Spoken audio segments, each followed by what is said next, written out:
Welcome to அண்ணம் கைவண்ணம். இன்னைக்கு ராகி கார புட்டு செஞ்சிருக்கேன். அது எப்படி செஞ்சிருக்கேன்னு வாங்க பார்க்கலாம்.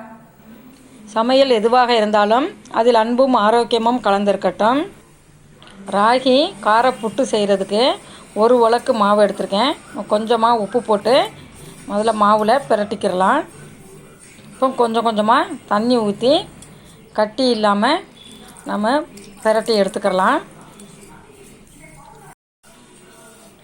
கொஞ்சம் கட்டி கட்டியாக இருந்தாலும் அதை நம்ம நல்லா உதுத்து தூள் தூளாக்கி எடுத்து வச்சுக்கிறலாம்.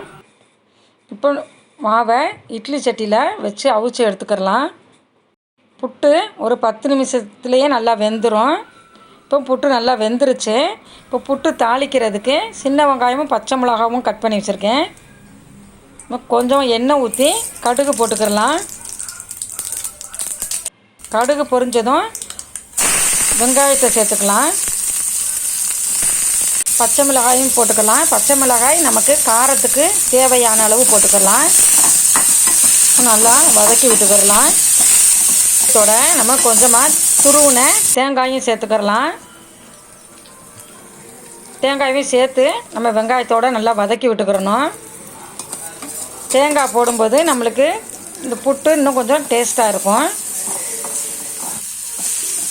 தேங்காய், பச்சை மிளகாய், வெங்காயம் எல்லாத்தையுமே நல்லா வதக்கி விட்டுக்கலாம். உப்பு கொஞ்சம் தேவைப்பட்டால் தேங்காயிலே கொஞ்சம் நம்ம போட்டுக்கிறலாம். இப்போ எல்லாம் நல்லா வதக்கியாச்சு.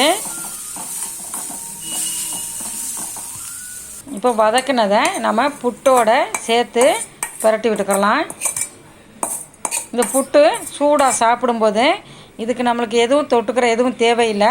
காரமாக இருக்கனால இதை நம்ம அப்படியே சாப்பிடலாம். கொஞ்சமாக மல்லி இலை தூவிக்கிறலாம். இந்த புட்டு சாப்பிடையில கொஞ்சம் நல்லா காரமாகவும் இருக்கும், நல்லா டேஸ்ட்டாகவும் இருக்கும், நல்ல ஹெல்த்தியான டிஃபனாகவும் இருக்கும். இந்த வீடியோ உங்களுக்கு பிடிச்சிருந்தா லைக் பண்ணுங்கள், ஷேர் பண்ணுங்கள், கமெண்ட்ஸ் பண்ணுங்கள், சப்ஸ்கிரைப் பண்ணுங்கள். அடுத்த வீடியோவில் பார்ப்போம். தேங்க்யூ.